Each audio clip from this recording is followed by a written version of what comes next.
ويتانا مسكنا كالونا سلازم عالتي سلاز جزي كبر كلنا عهانو بكالنا እግዚአብሔር አቦ ሕጂውን ደቂ ብእግዚአብሔር ዝተምሃሩ ክኾኑ እዮም ከም ዝበልካዮ ብኣኻ ዝኾነ ትምህርቲ ክኾነልና ንፅሊ ኣለና ሰላምና ዘብዝሕ ትምህርቲ ካብ ጎዳጉድና ደውፃዓና ትምህርቲ ሂወትና ዝፍትሽ ዝምርምር ዝልውጥ ካልእ ሰብ ድማ ዝገብር ትምህርቲ ንሕማምና ዝፍውስ ትምህርቲ በኢየሱስ ስም ክኾነልና ንፅሊ ኣለና መንፈስ ቅዱስ ደራሲ ናይ ቃልካ ንስኻ ኢኻ እሞ ንስኻ ከከምቲ ዝርዳኣና ከከምቲ ቋንቋና ከከምቲ ደረጃናን እግዚአብሔር አቦ ነፍሲ ወከፍና ክትዛረብ ክትጽፍፈና በኢየሱስ ስም ጸልና ንምስሉ ወድኻ ክንመስል ክትቀይረና ክትለውጠና በኢየሱስ ክርስቶስ ያው ስም ጸልና እግዚአብሔር አቦ ሐሳባትና ዝኸፋፍል እንዳሰማዕና እንዳተማርና ከለና ኣብ ኣእምሮና እንዳመጽ ሐሳባትና ካብ ዝኸፋፍል ብተፈላለየ መንገዲ ዳይቨርስ ዝገብረና ኩሉ ክስውረና በኢየሱስ ስም ጸልና ኩሉ ኃይሊ ጋንንቲ ብስም ኢየሱስ አሰርና እግዚአብሔር አቦ ብስም ኢየሱስ ካባኻ ድኾነ ትምህርቲ ጥራይ ዝልውጥ እሞ ኢንፎርሜሽን ደይኮነስ ሬቨሌሽን ክኾነልና ብስም ወድኻ ኢየሱስ ክርስቶስ ጸልና እግዚአብሔር አቦ በኢየሱስ ክርስቶስ ያውስም ለማዓልቲ ንጅምሮ ኣለና መጀመርታና እኳ ንእሽተይ እንተመሰለ ንእሽተይ እንተኾነ መወዳእታና ግን ዓብይ ስለዝኸውን ነመስግነካ ኣለና ብስም ኢየሱስ ክርስቶስ ናብ ዓብይ ዩኒቨርሲቲውን ስለዝቕየር ነመስግነካ ኣለና እንታይ ሰኣነካ እግዚአብሔር አቦ እንታይ ሰኣነካ ብስም ኢየሱስ ክርስቶስ አቦ በኣኻም ብስምካ ንጅምሮ ኣለና ብስምካ ድማ ኢና እግዚአብሔር አቦ ንቕፅሎ ንስኻ ኣልፋ ኢኻ ንስኻ ኦሜጋ ኢኻ ንስኻ ኣብ መንጎ ኣልፋን ኦሜጋን ደለዉ ኩለን ፊደላት ኢኻ ኣብ ኩለን ፊደላት ተሳግረና ተብፅሓና ንስኻ ኢኻ ብስም ኢየሱስ ክርስቶስ ሕጁን ኣባኻ ንውክል ኣለና ኣብ ማእኸልና ሓደ ምሁር ፈላጥ የብልናን መንፈስካ ግና እግዚአብሔር አቦ ነፍሲ ወከፍና ክምህረና ንልምና ኣለና እግዚአብሔር አቦ ነቲ ቃል ከስተውዕሉ ኣእምሮም ክፈተሎም ፅሑፍ እሞ ንቓልካ ከነስተውዕሉ ኣእምሮ ነፍሲ ወከፍና ክፈፅ ኣለና መንፈሳዊ መሃይምነት ድንዛዜ ኩሉ በኢየሱስ ክርስቶስ ያው ስም ድንቁርና ዘበለ መንፈሳውነት ኩሉ ብሽም ኢየሱስ ይቃንጠጥወልና ምብዕዛዝ ምስልቻው ኣብ ቃል እግዚአብሔር ክኸውን ከሎ በኢየሱስ ስም ንፍልጠት ሃረር ዘይምባል ሸውሃት ምዕፃው ኩሉ በኢየሱስም ንኸይንዓቢ ዝኽልክልና ስለ ዝኾነ ካባና ኣወገድናዮ ብሓይሊ ቃልካ ካብ ክልተ ዝኣፉ ሰይፊ ዝበልሕ እዩ ብዘሎ መንፈስን ነፍስን መፈላለዩ ኣካላትን ክሳብ ዝፈላለዩ ኣብ ምሕላን ሓሳብ ልባኣት ክሳብ ዝሰጥም እሞ ክቋራረፅ ዘለዎ ኩሉ ሽተ ዘበሎ ኩሉ ናይ መንፈሳውነት ኩሉ ይቋራረፅ በኢየሱስ ክርስቶስ ያውስም ካብ ሂወትናን ካብ ናብራናን ካብ ኩለንተናናን ብስም ኢየሱስ ክርስቶስ ቃልካ ከም መዶሻ እዩ ዓሸምሸም ክብል ዘለዎ ኩሉ ዕርድታት ዘበሎ ኩሉ ዓሰባት ኮነ ምስ ፍልጠት ኣምላኽ ዝፀባ ልዕል ዝበለ ነገር ዘበሎ ኩሉ ሃደሽ ደሽ ደሽ ደሽ የብሎ እግዚአብሔር አቦ ብስም ኢየሱስ ክርስቶስ ቃልካ ሓዊ እሞ እግዚአብሔር አቦ ነቲ ሓሰር መሰል ቀሸር መሸር ጓሕ መሓፍ ዘበሎ ኩሉ ብተፈላለየ መንገዲ ኣብ ኣእምሮን ዓሪዱ ነፍስን ዓሪዱ ዘሎ ኩሉ የቃፀሎ በኢየሱስ ክርስቶስ ያውሱ ሓይሊ ቃልካ በኢየሱስም ሕጂ ብስም ኢየሱስ ክግለጽ ብመንፈስካ ብስም ኢየሱስ ክርስቶስ ጸለና ናይ ተማሃራይ ልቦ ትበና ጸለና ብስም ወድኻ ኢየሱስ ክርስቶስ አሜን አሜን ክብርን እግዚአብሔር ይሁን ኢየሱስ ክርስቶስ ጎይታ እዩ ናይሎም መዓልቲ ትምህርትና ንጅምሮ ተኸታታሊ ትምህርቲ እዩ እንዳጻፈ ከም ዝበልኩም እንዳጻፈፍና እንዳደየብና ዲፕ እንዳኣተና ክንከይድ ተስፋ ገብር ጥራስኩም ሒዝኩም መጺኦም ክትኮኑ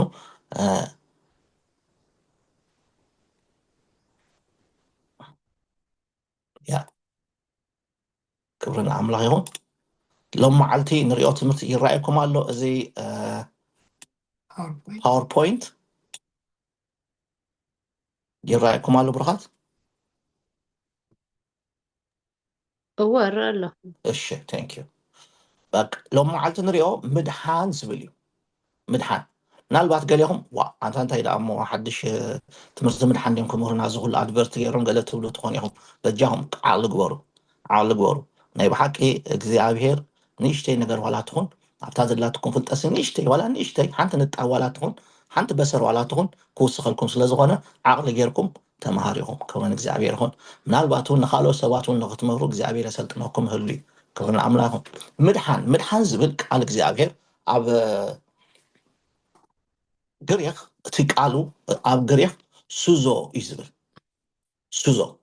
ሱዞ ማለት ድማ ምድሓን እዩ ግን እቲ ምድሓን ዝብል ኣብ ትግርኛና ንእስ ዝበለ እዩ ወይ ድማ ውስን ዝበለ እዩ ምክንያቱ ግሪክ ኣብቲ ዘመን እቲ ኣብ ሓድሽ ኪዳን መቸም ብግሪክ እዩ ተፃሒፉ ኩላና ከም ንፈልጦ ስለዚ ኣብ ሓድሽ ኪዳን እቲ ግሪክ ቋንቋ ከምዚ ሕጂ እንግሊሽ ኢንተርናሽናል ቋንቋ ሃብታብ ቋንቋ ዝኾነ ብጣዕሚ ብዙሕ ቮካብለሪ ዘለዎ ሓንቲ ቃል ብብዙሕ ብትንትን ትብል ከምኡ ኣብቲ እዋነት ድማ እቲ ዓለም ለኻዊ ዝኾነ ናይ ዓለም ኩሉ መረዳዲእ ወይ ድማ መንግስቲ ሮም ኣብቲ ግዜ ክገዝእ ከሎ ዝረዳዳእሉ ዝነበረ ቋንቋ እንታይ ነይሩ? ግሪክ እዩ ነይሩ። ስለዝኾነ እዩ ሓድሽ ኪዳን ዝተፃሓፈ ብግሪክ እዩ። ብሉይ ኪዳን ዝተፃሓፈ ብዕብራይስጥ ገሊኡ ከዓ ብፅርኢ መስለኒ ሕጂ መብዛሕትኡ ግን ብዕብራይስጥ ተፃሒፉ ኣብቲ ናይ ሓድሽ ኪዳን ብምሉኡ ተፃሓፈ ግና በቲ ኢንተርናሽናል ዝነበረ ቋንቋ እዩ። ሕጂ ነቲ ምድሓን ዝብል ኣብ ትግርኛና መፅሓፍ ቅዱስ ምድሓን ኢሉ ኣብ ብዙሕ ሸነኹ ዳርጋ ብዙሕ ቦታታት ተርጊምዎ ዘሎ ኣብቲ ናይ ግሪክ ኣብቲ በኽሪ ፅሑፉ ክፅሕፍዎ ከሎ መንፈስ ኣምላኽ ደሪኽዎም እቶም ፀሓፍቲ ክፅሕፍዎ ከለው ግና ምድሓን ክብሎ ከሎ ሱዞ እንዳበሉ እዮም ፅሒፎሞ ሱዞ ሱዞ ሱዞ ሕጂ እተን ሱዞ ሱዞ ዝብላ ቃላት ኣብ መፅሓፍ ቅዱስ እንታይ ማለት እየን ክንሪአን ኢና። ምድሓን ማለት እቲ ሱዞ ዝብል ቃል ሰለስተ ዓበይቲ ነገራት ጠርንፍ ደበለ እዩ። ምድሓን፣ ምፍዋስ፣ ምንጋፍ ማለት እዩ። እዘን ሰለስተ እዚአን ከም ዓንዲ ጌርኩም ሕዝቦን ኢኹም። ምድሓን፣ ምፍዋስ፣ ምንጋፍ። ንሕና ብዙሕ ግዜ እታ ምድሓን ትብል ኢና ስሕብ ኣቢልና ወፂና ኣብ ትግርኛና ድማ እታ ምድሓን ኢሎም ኣብ ብዙሕ ነገራቱም በቃ ብምድሓን ጥራይ ፅሒፎማ ዘሎ ማለት እዩ። ነቲ ካልኣይ ውክልኒ ማለት ኣይኮነን፣ ግን ይድርቶ እዩ ነቲ ሓሳብ ነቲ መልእኽቱ ነቲ ርዝነቱ ነቲ ዝተፈፀመልና ፍፃመ ኣብ መስቀል እቲ ምድሓን ዝብል ቃል ናይ ትግርኛ ኣዝዩ የንእሶን ይድርቶን እዩ። እቲ ሱዞ ዝብል ሃብታም ቃል ግና እንታዩ ሙሉእ ምዃን፣ ጥዑይ ምዃን፣ ውፁእ ሓራ ምዃን ወይ ድማ ዕቁብ ማለተይ ውሑስ ወይ ድማ ሰኪርድ ምዃን ወዘተ ዝሓቆፈ ሃብታም ቃል እዩ። ስለዚ ኣብዚኣ ብዙሕ ግዜ ካብ ሕጂ ጀሚርና እቲ ሱዞ ዝብል ቃል ደጋጊምና እንተ ጠቂስና ናይ እንግሊሽ ቋንቋ ኣይኮነን ወይ ናይ ካልእ ቋንቋ ኣይኮነን፣ ናይ ግሪክ እዩ። ግሪክ ድማ ሓድሽ ኪዳን ብግሪክ ተፃሒፍልና ስለዝኾነ ናብቲ ሕመረት ናይቲ በኽሪ ቃል ናይ ሓድሽ ኪዳን ኣብኡ ከይድና ንዑ ፈቲሕና ኢና እሱ እንተ ተረዲእና በሪሂልና ኣሃ ከምዚ እምበኣር እዩ ክንብል ኢና ማለት እዩ። ክብርና ኣምላክ ይኹን። ስለዚ እዛ ሱዞ ትብል ቃል ምድሓን ዝብል ሃብታም ቃል ኣለዋ፣ ምፍዋስ ዝብል ሃብታም ቃል ኣለዋ፣ ምንጋፍ ዝብል ሃብታም ቃል ኣለዋ። ኣብቲ ውሽጡ ተፈላለዩ ኣብዛ ምድሓን ትብል እውን ብዙሕ ዓይነት ኣሎ፣ ምፍዋስ ኣብቲ ምንጋፍ ዝብል እውን ኣሎ። እዚ ማለት ሙሉእ ምዃን ራእይ ሙሉእ ምዃን ቢሆል ይብል ጥዑይ ምዃን ውፁእ ሓራ ምዃን ሓራ በቃ ሕጂ ምንጋፍ ፍርቂ ምንጋፍ ገለመለ ኣይኮነን ማለት ክርስቶስ ገይርዎ ማለት እዩ። ውሑስ ምዃን ድማ ውሕስነት ዘለና ንኣብነት ኢየሱስ ክርስቶስ ሓደ ግዜ ከምዚ ኢሉ ጸሎት ማህራና ምስ በሎሲ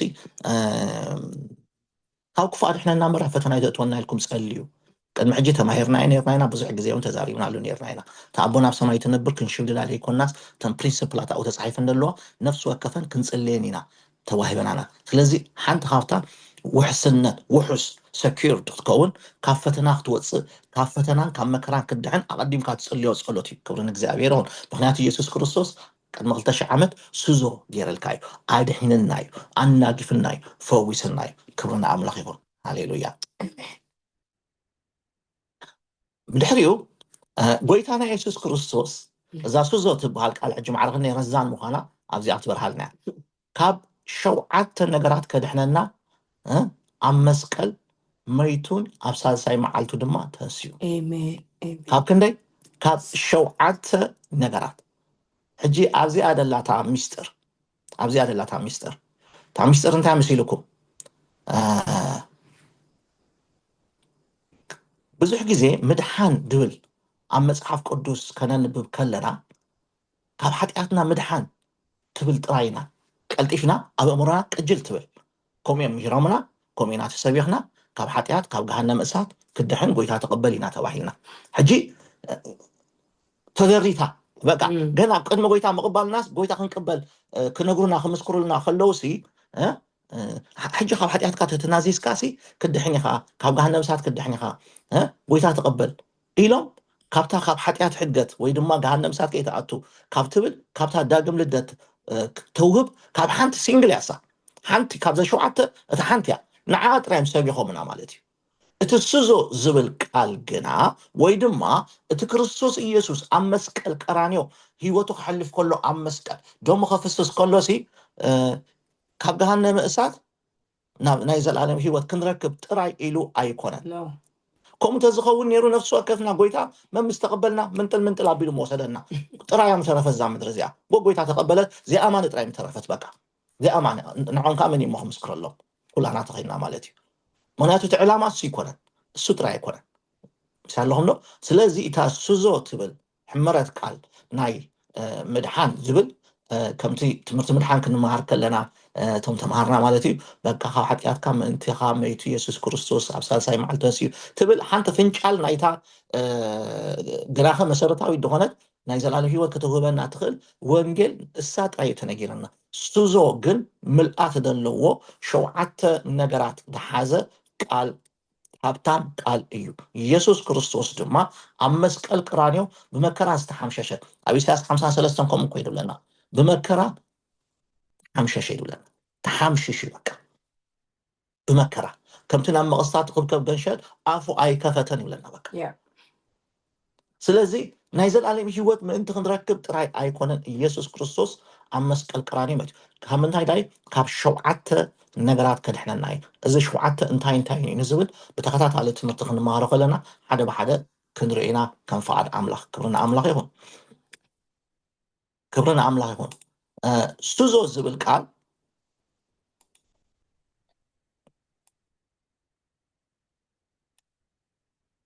ስዞ ዝብል ቃል ብዝተፈላለየ መልክዑ ኣብ ሓድሽ ኪዳን ማለት እዩ ኣስታት 9 ግዜ ወፊሩ ኣሎ ክብል ከለኹ ሕጂ ተጠቂሱ ኣሎ ትስዞ ዝብል ቃል ይዛረበኩን ኣሎ ልዕሊ 9 ግዜ ወፊሩ ኣሎ ሕጂ ማዕረ ክንደይ ተደጋጊሙ ክፅሓፍ ከሎ ማዕረ ክንደይ ሃብታም እዩ ማለት እዩ ትቃል ማዕረ ክንደይ ኣገዳሲ እዩ ማለት እዩ ምናልባት ንሕና ክነንብቦ ከለና ኣብቲ መፅሓፍ ቅዱስ ትስዞ ዝብል ኣይንረኽቦን ኣይንሪኦን ንኽወይና ምክንያቱ ብትግርኛ ስለ ተፃሓፈልና ተረኸብናይ ድማ ምድሓን ድሓነ ድሒኑ ተፈዊሱ ገለ ዝብላ ቃላት ዓይነታት ኢና ንረክብ እምበረይ እቲ ሃብታም ድኾነ ናይ ትርጉም ናይቲ ስዞ ብዙሕ ግዜ ኣብኡ ቁልጭ ኢሉ ኣይረኣየናን እዩ ነዚ ኢና ድማ ክንመሃር ዘድልየና ተኸለይቲ ነጥቢ ስዞ ምድሓን ዝብል ቃል ኣብ መፅሓፍ ቅዱስ ከነንብብ ከለና መብዛሕትኡ ግዜ ብዛዕባ ካብ ሓጢኣት ውፅኢቱን ምድሓን ዝብል ትርጉም ኢና እንህቦ ንሕና ምክንያቱ ከምኡ ስለተምሃርና ከምኡ ስለዝመስለና መብዛሕትኡ ከዓ ምስ ከምኡ ጥራይ ስለተፃሓፈ ማለት እዩ ከም ተምሃሮ መፅሓፍ ቅዱስ ዝኾንና መጠን ድማ ነቲ ቃል ከነንብቦ ከለና ምስቲ ዓውዲ ንባባት ተሓሒዝና ንምንታይ ወፊሩ ዘሎ እዚ ቃል ዝብል ከነስተውዕሎ ክንከኣለና እዛ ኣብዚኣ ተፃሒፋ ዘላ ሕጂ ንኣብነት ድሒኑ ድሓኑ ምድሓን ገለ ዝብል ቃል ክንርኢ ከለና ሲ ኣብ ልዕሊ ደሎ ትሕቲኡ ደሎ ብየማኑ ብፀጋሙ ዘሎ በቲ ናይ ሕጊ ኣፀናንዓ መፅሓፍ ቅዱስ ወይ ሄርሜኔቲክስ ብኡ ተደሪኽና እንታይ ዝብል ዘሎ ኢልና ከነስተውዕሎ ኣለና እምበረ ምድሓን ስለ ዝረኣና ጥራይሲ ብዛዕባት ኣብ ኣእምሮና ኦረዲ ዘላ ካብ ሓጢኣት ምድሓን ጥራይ ትብል ቀልጢፍና ብዛዕባ ጥራይ ኣይንወሰዳ ምክንያቱ ነንእሳ ኣለና ምናልባቱ ብጌጋ ንትርጉም ኣለና ምክንያቱ ምስቲ ካልእ ካብቲ 7 ሲ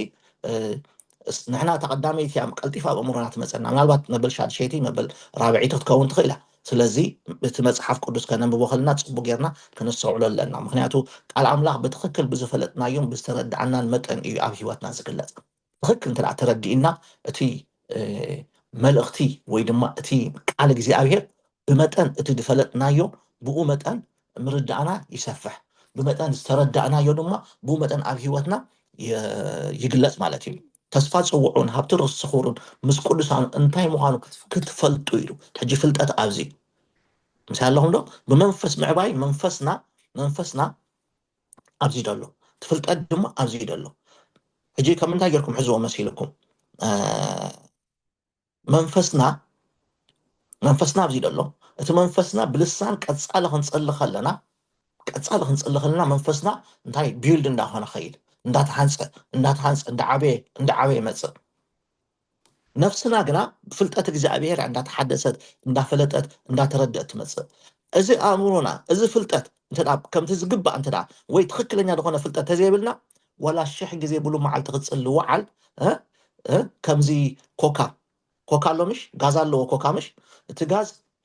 ተሓቕኖ ግና ክትባሊቃ እንተዳ ተኸዲኖ ኮይኑ ቦሸሽ ኢሉ ክወፅእ ኣይክእልን ምክንያቱ እቲ ባሊቃ ከዲንዎ ኣሎ سمعكم علىكم إذا فلتات تباليكا نفسنا تباليكا خدين والله بمتن إتن إحنا دفلتنا يجن إتو أوشتنا زلوا بوشش نابلا إتسقى إجزابير إتو مجلس إجزابير إتو حساب إجزابير إتو فؤاد إجزابير إتو ملأخت إجزابير إتو ناي إجزابير قوات ها سوانا مليو ينجربه أبزيد اللو متن فلتتنا عينت مردعنا دروس انت الأخوينو جوجل تخوينو زنبع انت الأخوينو ويدما ها رأيندو نعم النسي بلسان مسلايسي يلا ندولو دهجم استولدو أمنتكو علوكو منات أوز أمرهم سي بك يلا نحجز إلهم سلازم هروم أفتمر الدون دس بلك هي وطو دهجم تولي دم هو قل بلسان مسلايسي بك هاريات يوم حدا جزء يتسألهم يمزول خلاك منات أوزي أتاشجرهم على تيم أجي زيادة أتفتح حاجنا منفس قدوس كم اليوم بلسان كز الله جمريم منفس قدوس دما بوشتهم كوينو دما كعبيم كجمريم على تيم سلازي أفتكر السنة نحنا مسمات أنا أول بمتأنة مردانا بمتأنة فلتأتنا سب بفلتأتو ينعاد لنا سب بفلتأتو ينعاد بقى أتي نفلتو فلتأتو نحنا عب هيواتنا بتجوار ننبرو مالتي حاجة حكيم تتمهرو حكمنا تتمهرو حكمنا انتهي قبرو لك عبت هيواتو عبت نابرو دما تنابرا كم تي تمارو يخول مالتي كبرنا عملها يهون حد حرس سايد ما تفلتأتو كله مس محرس تتحازن سلازغنا عبتي براكتيكال نابرو دما لك هم يدخول مالتي سلازغنا نحنا دما اتي ناي مصحف قدس مردعنا بمتن اتي فلطتنا بمتن اتي مردعنا اندا سفح خير كله اب هيوتنا دما اتي فرا اندا عبي اندا بزحه يمص مخنياتو ناملاخ نفلط يدبلنا حجي نبعلو نخنفلطو እግዚአብሔር زلي بزعبا املاخ نفلط ايكونن بلو بزعبا املاخ مفلط انفورميشن ناملاخ مفلط غنا نت بيرسون نبعلو مفلط ناملاخ كنفلطو دما اتقالو كردأنا خلالو اتقالو خنمهارو خنكلالنا كاب እግዚአብሔር كنمهار علينا كبرنا እግዚአብሔር مغنيات فلطت اب امري اب كال ايكونن اب امري بمتن تدفلتنا يوينا بو متن ناي እግዚአብሔር ነገር اب ህይወትና እንታይ እንዳሆነ ድመጽ ዝግለጽ ምሳሌ 23 7 ሲ ኣብቲ ናይ ትግርኛና ጽቡቅ ገይሩ ኣይገለጻና ኣሎ for as he thinks in his heart so is he ይብለና ሰብ ከምቲ ኣብ ልቡ ዝሓስቦ ወይ ድፈልጦ ልቅሖም እዩ ይብለና ምክንያቱ ከምኡ እዩ ዝነብር ሕጂ ብመጠን ትፍልጠትና ብኡ መጠን ኢና ንነብር بمدان تفلتاتنا بقى ስለዝኾነ ኣሕዋተይ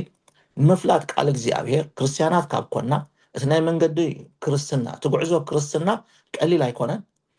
ትጉዕዞውን ነዊሕ እዩ ክሳብ ናብ ጎይታ ንኸይድ እዩ ኣብዚ ክሳብ ናብ ጎይታ ንኸይድ ዘድልየና ፍልጠት ኣሎ ንኣብነት ኣካዳሚ ዝኾነ ትምህርቲ ንኽሰርሓሉ ኢልካ ኢኻ ትመሃሮ ምሽ ንኽሰርሓሉ ኢልካ ትመሃር ክሰርሓሉ ኢኻ ግን ሓደ መዓልቲ ግን እቲ ተምሃርካዮ ትምህርቲ ኣይጠቕመካን እዩ ምክንያቱ ጥሮታ ክትወፅእ ከለካ ሲ ጥሮታ ተወፂኻ ሲ እቲ ኩሉ ተምሃርካዮ ተወሰነ እዋን ተወሰነ ዓመታት ሰሪሕካሉ ተናቢርካሉ ክትከውን ትኽእል ኢኻ ግን ጥሮታ ክትወፅእ ከለካ ወይ ስራሕ ክትቅይር ከለካ ካብቲ ተምሃርካዮ ወፃኢ ካልእ ስራሕ ክትቅይር ከለካ እቲ ኩሉ ተምሃርካዮ ኣይክጠቕመካን እዩ ንግዚኡ ግን ጠቒምካ ክኸውን ይኽእል እዩ ኣይንምሃር ማለት እዩ ኣይኮንኩን እዚ ናይ እግዚኣብሔር ቃል ፍልጠት ምርዳእ ነንመዓልቲ ምፍላጥ ግና ዘመንና ብሙሉእ ክሳብ ናብ ጎይታ ንኸይድ ወይ ጎይታ ናባና ክሳብ ዝመፅእ ዝጠቕመና ትምህርቲ እዩ ክብርና ኣምላኽ ይኹን ነዚ ኢና ድማ ንሕና እንታይ ንገብር ዘለና ንምሃር ዘለና ክብርና ኣምላኽ ስለዚ እዚ ስዞ ዝብል ቃል ኣብ ሓድሽ ኪዳን ጥራይ ልዕሊ 9 ግዜ ወፊሩ ኣሎ ምክንያቱ ኣገዳሲ ስለ ዝኾነ ቀሊል ነገር ኣይኮነን ኢየሱስ ክርስቶስ ኣብ መስቀል ዝኸፈሎ ዋጋ ስለ ዝኾነ ልዕሊ 9 ግዜ ክግለጽ ከሎ ሓደ ነገር ረዚን መልእኽቲ ኣለዎ ማለት እዩ እንተበዚዲ እንተበቲ ማለት እዩ ኢየሱስ ክርስቶስ ካብዚ ኣብ ታሕቲ ተጠቂሱ ዘሎ ከድሕነና ኣብ መስቀል መይቱን ኣብ ሳልሳይ መዓልቱ ድማ ተንስዩ ምድሓን ማለት ስዞ ካብ ሓጢኣትን ካብ ዘለኣለማዊ ዓስቡን ተቐዳሚት ሕጂ እዚኣ ስዞ ካብ ምንታይ ካብ ሓጢኣትን ካብ ዘለኣለማዊ ዓስቡን ክብርና ኣምላኽ ይኹን ስለዚ ማቴዎስ 1:21 ከተንብበልና ያሰኒ ወዲ ክትወለድ እያ ንስኻ ንህዝቡ ካብ ሓጢኣቶም ከድሕኖም እዩ እሞ ስሙ ኢየሱስ ክትሰምዮ ኢኻ በቃ እቲ መልኣኽ መፅዩ እንታይ ኢልዎ ወዲ ክትወልድ እያ ንማርያም እኮ ንስኻ ንህዝቡ ካብ ሓጢኣቶም ከድሕኖም እታ ከድሕኖም ትብል ሱዞ እያ ትብል ኣብቲ ናይ ግሪክ ቃል ማለት እዩ ስሙ ኢየሱስ ክሰምዮ ኢኻ ክብርና ኣምላኽ ይኹን ስሙ ኢየሱስ ክሰምዮ ኢኻ ኣብ ዮሃንስ 3:17 ድማ ከምዚ ይብለና ኣምላኽ ንወዱ ዓለም ብኡ ክትድሕን እምበር ንዓለም ክፈርዳስ ኣይለኣኹ በቃ ክድሕን ስለዚ ኣምላኽ ንወዱ ኢየሱስ ክርስቶስ ኣብዚ ምድሪ ዝተላእኹ ካብ ኣቦ ክመፅእ ከሎሲ ዓለም ብምልእታሲ ስዞ ክትከውን በቲ ሸውዓትኡ መንገዲ ክድሕን እምበረይ ክፈርዳስ ኣይለኣኹን እዩ ዝብለና ዘሎ ኣብዚ እውን እቲ ስዞ ዝብል ቃል ወፊሩ ዘሎ ግብረ ሐዋርያት 16 ካብ 30 ክሳብ 31 ድማ ከምዚ ይብል ናብ ግዳም ኣውፅኡ ከዓ ጎይታዬ ምእንቲ ክድሕንሲ እንታይ ክገብር ይግብኣኒ በሎም 31 ንሳቶም ከዓ ብጎይታና ኢየሱስ እመን እሞ ንስኻን ቤትካ ክትድሕኑ ኢኹም በሉ ምእንቲ ክድሕንሲ እንታይ ክገብር ኢልዎም እዚ እቲ ጳውሎስን ሲላስን ተኣሲሮም ኣብቲ ቤት ማእሰርቲ ከለውሲ እቲ ሓለቓ ዝነበረ ሽዑ እዩ ማለት እዩ ዳሕራይ ንስኻን ቤትካን ስዞ ክትኮኑ ኢኹም ክድሕኑ ኢኹም ይብለና ማለት እዩ ሮሜ 19 ከምኡ ብኣፍካ ኢየሱስ ጎይታ ምዃኑ እንተነገርካ ብልብኻ እውን ኣምላኽ ካብ ሞታት ከም ዝተነስኦ እንተኣመንካ ክድሕን ኢኻ ሕጂ እዚኣ ካብ ሓጢኣት ጥራይ ኮንካ እንትድሕን እዚኣ ዝተውዕሉ ንሕና ግን ካብኣ ጥራይ ስለተነግረና እሳ ጥራይ ስለንፈልጥ ንዓ ኣሚንና ሰብ ድማ ብመጠን እምነቱ እዩ ዝነብር ናይ እግዚኣብሔር ነገር ድማ ብመጠን ትፈልጦን ብመጠን እቲ ዝኣመንካዮን ብኡ ነገር እዩ ዝልቀቐልካ ንእሽተይ ተኮይና ፍልጠትካ ንእሽተይ ተኮይና እምነትካ ብኣ መጠን ኣብ ሂወትካ ትልቀቕ እንተዳ ዓብያ ድማ ብኡ መጠን ይልቀቕ ማለት እዩ ክብርን ኣምላኽ ይኹን ስለዝኾነ ብኣፍካ ኢየሱስ ጎይታ ምዃኑ እንተነገርካ ብልብኻ እውን ኣምላኽ ካብ ሞታት ከም ዝተነስኦ እንተኣመንካ ክድሕን ኢኻ ሃሌሉያ ክድሕን ኢኻ ዋው እዚ ክድሕን ኢኻ ድብል ሕጂ ዓብይ መልእኽቲ ኣለዎ ክብርን እግዚኣብሔር ይኹን ሉቃስ 19 ካብ 9 ክሳብ 10 ኢየሱስ ድማ ወዲ ሰብ ንጥፉእ ክደሊ እዩ ዝመፀ እሞ ንስኻ ወዲ ኣብርሃም ስለ ዝኾንካ ሎሚ ነዛ ቤት እዚኣ ምድሓን ኮነላ በሎ ምድሓን ኮነላ እዚ ምድሓን ዝብለለውን ስዞ ይድብለሉ ስለዚ ኢየሱስ ክርስቶስ ካብ ሓጢኣትና ከድሕነና ክመፅእ ከሎ እንታይ እዩ ስዞ እዩ ገይሩ ወይ ድማ እቲ ሓደ ካብቲ ካብ ሓጢኣት ክንድሕን ዝገብረና ናይ እግዚኣብሔር ምድሓን ኣብ መስቀል ቀራንዮ እዚ ርኢናዮ ኣለና ኣብዚኣ ቁሩብ ግዜ ክንወስድ ኢና ክርስቶስ ኢየሱስ ኣብ መስቀል ብዝተኸፈለልና ዋጋ ዝረኸብናዮ ምድሓን ብዝተፈላለየ መልክዑ ኣብ መፅሓፍ ቅዱስ ተፃሒፍልና ኣሎ ንኣብነት ክርስቶስ ኢየሱስ ኣብ መስቀል ቀራንዮ ሂወቱ ከሕልፈልና ከሎ ደሙ ከፍሰልና ከሎ ተገሪፉ ተቐጥቂጡ ተሰቂዩ ኤሎሄ ኤሎሄ ላማ ሰበቅታኒ ኢሉ ሂወቱ ሕሊፉ መይቱ ሳልሳይ መዓልቱ ምስ ተንስአ ንሕና ድማ ንኢየሱስ ክርስቶስ ክንኣምኖን ክንቅበሎን ከለና ኣብ ሂወትና ዝኸውን ነገራት ኣሎ ኣስተውዕሉ ኣብ ሂወትና ዝኸውን ነገራት ኣሎ ሓደ ሰብ ወንጌል ሰሚዑ ኢየሱስ ክርስቶስ ምን ሓጢኣቱ ከም ዝመተ ከም ተንስአ ኣሚኑ ክቅበሎ ከሎ ንኢየሱስ ክርስቶስ እዚ ነገር እዚ ይኸውን ቀዳመይቲ ቀዳማይን ካልኣይ ሳልሳይ እኳ ኣይንብሎን ኢና ኩሉ ብሓንሳእ እዩ ዝኸውን ግና ኣብ ሂወት እቲ ሰብ እቲ ዝኸውን እንታይ እዩ ኣብ ሂወትና ብእምነት ዳግም ትውለድ እዚ ሕጂ ዳግም ምውላድ ንብሎ ዘለና ሰብ ኣዳምን ሄዋንን ኣብ ኤደን ገነት ከለው ምስ ኣምላኽ ብምንታይም ዝረኸቡ ነይሮም መንፈሶም ምስ ኣምላኽ ኢኖሰንት ነይሩ ዳግም ኣይተወልደን ነይሩ መንፈስ ሰብ እዩ ነይርዎም ነፍሶም ድማ ነይሩ ስጋ ከዓ ነይሩ ሓጢኣት ዝበሃል የብሉን ኢኖሰንት ማለት ንፁህ ማለት እዩ ፃድቃን ኣይነበሩን ቅዱሳን ኣይነበሩን ኣጣን ከዓ ኣይነበሩን ኣዳምን ሄዋን ኣብ ኤደን ገነት ግን በቃ ትም ኢሎም ነብሩ ነይሮም ንኣብነት ዝኾነ ይኹን እንስሳ ፃድቅ እንስሳ የለን ሓጥእ እንስሳ የለን ወይ ድማ ቅዱስ እንስሳ የለን ዳኩም እንስሳ እዩ በቃ ሰው ኢሉ ዝነብር ስለዝኾነ ኣምላኽ እቲ እንስሳ ክመውት ከሎ መንግስቲ ሰማያት የእትዎ ገሃነም እሳት ዘየእትዎ ሰብ ድማ ክፍጠር ከሎ ኣብዚ ምድሪ እዚ ከም መልክዑን ከም ምስሉን ገይሩ ዝተፈጥረ ሰብ እቲ መንፈስ እዩ ነፍሲ ድማ ኣለዎ ኣብቲ ስጋ ውሽጢ ድማ ይነብር ማለት እዩ ኣብ ኤደን ገነት ኮይኑ ክመላለስ ከሎ ጽድቅን ሓጢኣትን ቅድስናን ርክሰትን ደይብሉ ንጹህ ኮይኑ መላለስ ነይሩ ዳሕራይ ግን ካብታ ኣብ ዘፍጥረት ምዕራፍ 2 ፍቅዲ 18 ካብዛ ፍሮም እዚኣ ምስ ትበልዕ መዓልትስ መዓልቲ ሞት ክትመውት ኢኻ ምሽ ኢልዎ ካብታ ፍሮም እቲኣ ልክዕ ምስ በልዐ እቲ ምስ ኣምላኽ ዝራኸብ ዝነበረ እቲ ከም መልክዕን ከም ምስልን ኣምላኽ ዝተፈጥረ መንፈሱ ዲስኮኔክት ገይሩ እቲ ርክብ እቲ ሕብረት ላሕልሒ ኮንኩን ትብል ኣለኹ ተቋሪፁ ሞት ማለት ቃል ብቃሉ ምፍላይ ማለት እዩ ሞት ማለት እንታይ ማለት እዩ ምፍላይ ዲስኮኔክት ምግባር ማለት እዩ ንኣብነት ሓደ ሰብሲ መይቶ ክበሃል ከሎሲ ኣብዚ ምድሪ እዚ ዝነበሮ ሂወት ናብራ ተቋሪፁ ምስ ቤተሰቡ ምስ ምድሪ እዚ ኩሉ ተቋሪፁ በቃ ስጉኡ ኣብ ትሕቲ መሬት ይኣቱ ናብ ሓመድ ይቕየር ነፍሱ ድማ ናብ ወሃቢኣ ድማ ትኸይድ ስለዝኾነ ኣዳምን ሄዋንን ድማ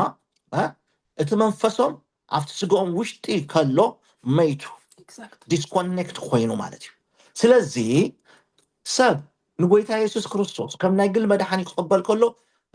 ብቅፅበት ትኸውን ነገር እንታይ ዳግም ውላድ እያ ክብሪ እግዚኣብሔር ይኹን ዳግም ውላድ እያ ዳግም ውላድ ናይ ብሓቂ ክብርን ኣምላኽ ይኹን ኣሜን it's very important ኣሕዋተይ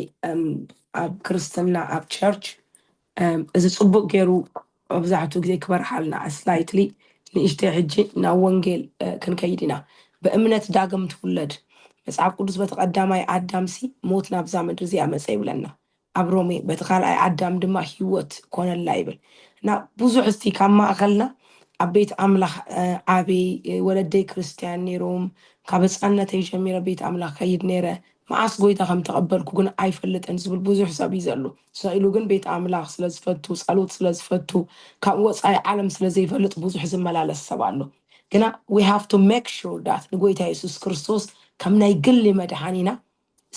ተቐቢልናዮ ምክንያቱም ቃል ኣምላኽ ክነግረና ከሎ ኣብ ቅድሚ ሰብ ዝተኣመነኒ ኣነ ድማ ኣብ ቅድሚ ኣቦ መላእኽቲ እንታይ ክገብር ክእመኑ ኢሉ ቃል ኣምላኽ ክብርና ኣምላኽ ይኹን በታ ቅፅበት እዚኣ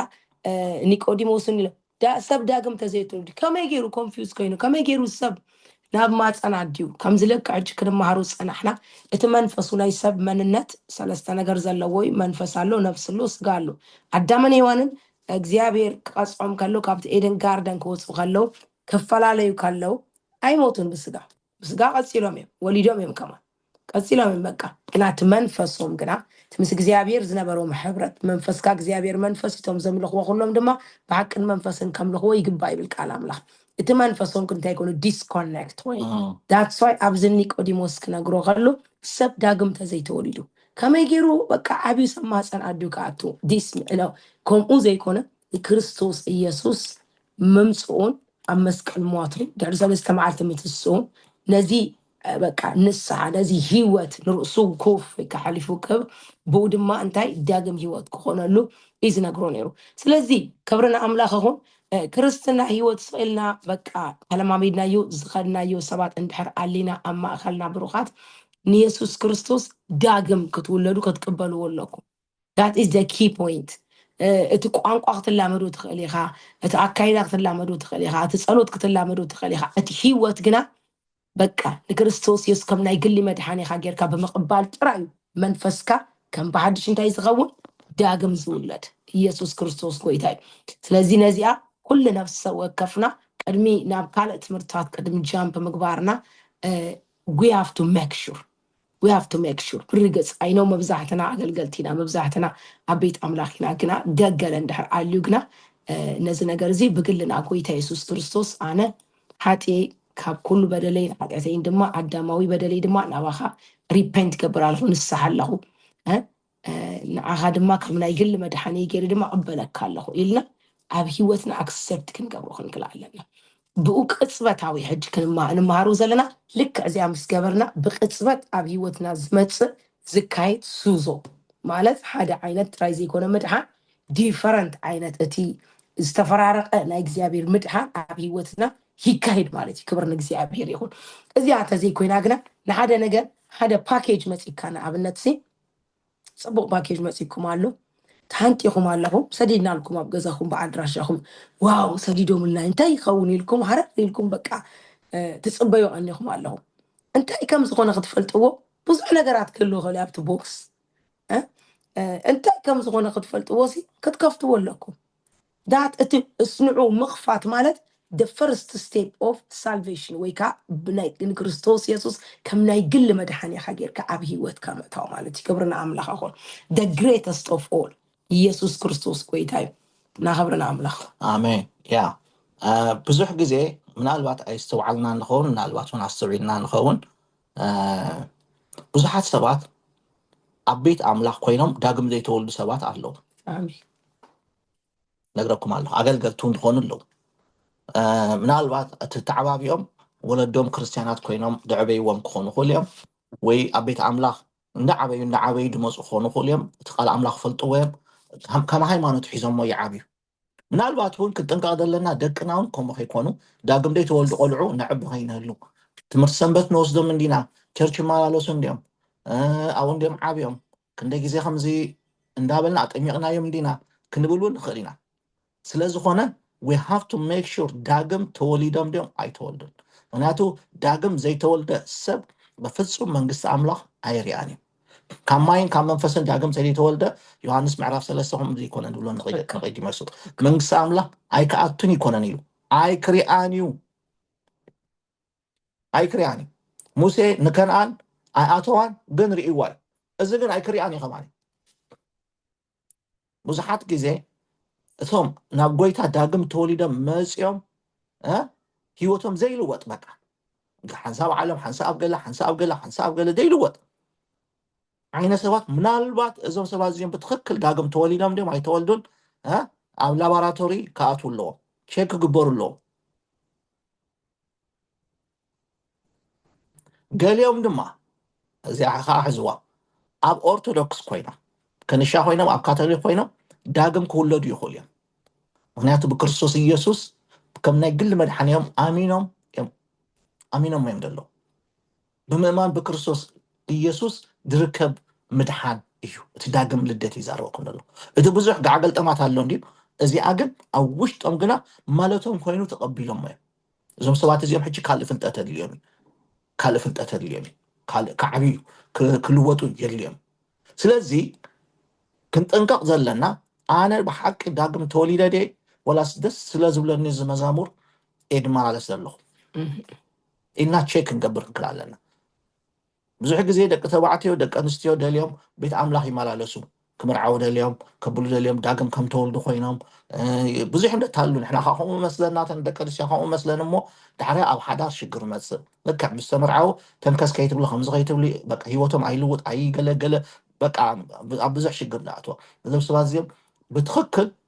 داقم سلدي تولد يعني سلزي تي داقم مولاد عزينا كنت انقاقلو ويدما خنسو عللو زقبعناي همسن زبلتو نالبات انا بمؤمان حجيت امنت بامرو امنت هالو بامرو سلز امنكا داقم تولد مالت هيكونه مغنياتو አጋንንቲ አምነን እንቀጥቀጡን ብለና ያዕቆብ አጋንንቲ ይዛረብ ደሎ ስለዚህ ናትካ እምነት ልክ አሁን አጋንንቲ እምነት ደይድ ሕኖም እምነት ዳግም ዘይውልዶም እምነት ዓይነት እምነት ክህሎ ካፈሊ ወይ ክህሎና ኸሊ እግዚአብሔር ይሕነና ምክንያት አሚነ ለኹ እንዳበልና ዳግም ከውልድ ዘይክእል እምነት አሎ በቃ ኢሞሽናል ስምዒታዊ ኾንካ رأي وند كونفرنس كون كله تمزمران له تهوتال له سكت له قلت تقبل خبال كله بزحات يعني أبكر ميدموسو قلت تقبل قلب بحال بقى كندي سبات يبلن صفوفات ناب أبغيت هتصنعهم دقصلو تلنا عزيم حدثين مناتو سمعي توان كوينو بأمر أميم بقى وانا أمرنا وهمزينا إلهم دبلون بري وشتهم تي قدامه وحاتيات نعوم يقرأ تواهيل لهم تحاسيبهم تي بقدام دمتها منفسهم داقم أيتولدن سلازي بكريستوس يسوس كنعمن كلنا تقداميتي تخون داقم أبهوتنا منفسنا داقم يولد أوشتنا مالتي كلنا عملا يون يسوس كريستوس بويتايب تا داقم تولد كأس بقص هيكوناتن أدام منفسو بقصبة يعميتا بقص بس لازمتها لك يسوس كريستوس تردي إنا مالتنا خوين نقبلو خلنا بقصبة داقم نولد آمين أسبقص هيكون اتخالق أسبقص قونا خلي آمين إذا أجن زاد بأمنا داقم ትውለድ ትብል ግና መንፈስና ዳግም ይውለድ እዚያ ብጣዕሚ ኣብ ደቅና ስፔሻሊ ክንረጋግፅ ኣለና ልዕሊ ኩሉ ንርእስና ማለት እዩ ምናልባት ደስ ይለኒ ለሚደዮ ወላ ረገሊኦም ሲ ከም ዝብልሳን ዓይነት እውን ፅሉ እዮም ስልካ ለለገለ ብልዮም በቃ ለምድዎ ወይታ ምሕረቱ የብዝሓልና ምሳለኹም ዶ ኣብዚ ብጣዕሚ ክንጥንቀቕ ክንክእል ኣለና ምክንያቱ እቲ ዳግም ምውላድ ናይ መንፈስ ስለ ዝኾነ ኣብ መንፈስካ ዝካየድ እዩ ብመንፈስ ኣምላኽ ክብርና ኣምላኽ እቲ ካልእ ትጸድቕ بكريستوس ኢየሱስ ክትኣምን ከለኻ ትስዞ ትጸድቕ ማለት እዩ ትጸድቕ ጽድቂ ክልተ ዓይነት ጽድቅ ኣሎ subjective and objective እስክሰነ ክትገልጸልና ነዚ ክብርና ኣምላኽ subjective ጽድቂ ማለት እቲ ተግባራዊ ካባኻ ዝኸውን እቲ objective መጀመርያ ክንዛረበሉ ንስኻትኩም ሲብለና ቃል ኣምላኽ ካልኣይ ቆሮንጦስ ምዕራፍ 5 ክነግረና ከሎ ብክርስቶስ ኢየሱስ ንሕናሲ ጽድቂ ኣምላኽ ኢና ይብል እዚ ዓይነት ጽድቂ ኣምላኽ ዝኾንናዮ ንሕና ካብ ተግባርና ካብቲ ዝገበርናዮ ሓጢኣትን ዘይሓጢኣትን ጽድቂ ኣይኮነን በቃ እዚ ኣምላኽ ሳብ በቃ ኦብጀክቲቭ ዝኾነ ጽድቂ ብክርስቶስ ኢየሱስ we become accept ክንገብሮ ከለና ቅጽበት ዳግም ክንውለድ ከለና ምሱ ኣብ ህይወትና ካብቲ ዝካሄድ ሱዞታት ዝካሄድ ምድሓናት እቲ ሓደ we become the righteousness of God بكريستوس يسنا እግዚአብሔር ጽድቅ ነው አሜን ዶ አሜን እዚ ግና ናይ ክርስቶስ በክርስቶስ ይስና እግዚአብሔር ጽድቅ ኮይና ምባል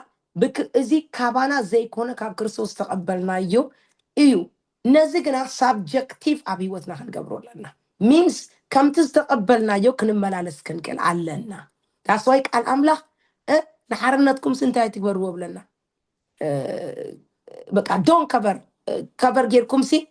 ታሃዊስኩም ሳይተንበሩ بصفات نبرو القال أبلا رديكم من لكم حجنا زي objective زخونة in Christ تقبلنا يو we become the righteousness of God زخوننا يو نعون تاين قبرو subjective بخومه تمل على أمين كم تز حرازوس أنا يو كم تز تقبلنا يو أمين كم تي كريستوس زقبرنا كم خوينا أبيه وتنا تاين قبرنا خيدنا مال على سلازي subjective زتفت أمل كاب كريستوسيو أتي objective زتفت أمل كاب كريستوسيو subjective دم مالت نات كات كبرنا عمله خون كم تز تبع الكايو كم أخوين كات تنبر كبرنا إجزابير يكون عبنت قال عمله عب كورنثوس كنجرنا خلوسي حاسوت ماليسي ولو زمود كل زقات سيتانتينوسي كباخاتكم يرح أنا زي جبرت اسمه جست عمله أي ورس نميل كويت عبارة حجزي what makes you أتي بكريستوس تقبلنا يو subjective زغونة objective زغونة صدقي كابوس تزبلون لكم كم تستقبلكم مس أي تقولون أبي واتكم ناتكم سي أي تقبلون علىهم therefore كاب كم زي أنت يقبلوا لنا تقول أبو السو تقولين تقتلوا جنا you're not going to be entitled ديلو أبو يمهرنا خبرنا عمل أخون سلز objective بكرايست زغونة لنا نجر subjective لما أنه عودما أبي واتنا تقبله ومقبل برنا عمل أخون yes لسني خم دجالس أتو كلت عينات صدقي إلى الله زي أنا استوعب شيء كلت عينات صدق الله هذا objective كم تزبلته مالت رومي معرف 3 فقد عسران كلتن كم زيبلنا رومي 3 فقد عسران كلتن مالت صدق أملا بمؤمن بيسوع كريستوس نزامنو كلاتهم أيوه بزلي لانقولي لاني الله هذا صدق أملا زبحاله هذا خا نحن صدق زبحاله صدق أملا بكريستوس بمؤمن بركي بك لكات أملا خلقا صدق أملا تقبل كاو تلعنت صادق تخون ويتصدق منفسك يتصدق بقى ازي برز كايكونه بتكبار كايكونه ويقال نفعس لزقون كايكونه بفصم كايكونه بقى هي ابيع كاب املاح تقبلها صدق املاح بمؤمن بيسوع كريستوس نزامنو كلاتهم نزامنو مؤمن طريات زي تقبلها طريات صدق املاح مالتي بزا خالي لانقولي لاني الون لنا اتخاليتي صدق دما نزي تقبلنا يا بكريستوس ኢየሱስ ዝኾነልና ጽድቅ ኣምላኽ ክንፈርኽ ኣለና ክንነብረሉ ከለና ኣብ ህይወትና ክግለጽ ክጅምር ከሎ እዚ ድማ ናይ ጽድቅ ህይወት ነብር ኣለና ማለት እዩ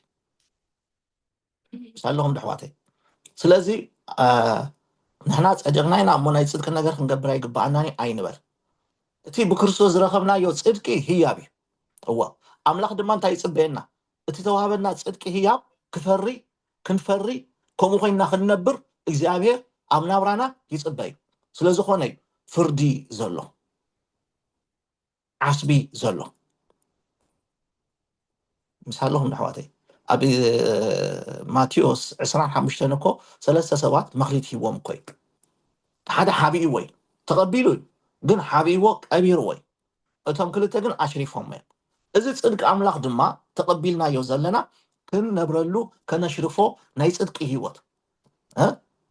ክንነብር ይግባኣና እዩ ብዙሕ ግዜ ንሕና ክርስትያናት ንሕመዮ ሕሜት ኣሎ ንሱ ከዓ እንታይ እዩ ዕራ ፀዲቕና ኢና ኣነ ብክርስቶስ ፀዲቕ እየ ኢልና ኣብቲ ናይ ተግባር ፅድቂ ብዙሕ ኣይንሳተፍን ኢና ብዙሕ ግዜ መን እዮም ዝሳተፉ ተኢልኩሞም እቶም ሃይማኖተኛታት እዮም ምክንያቱ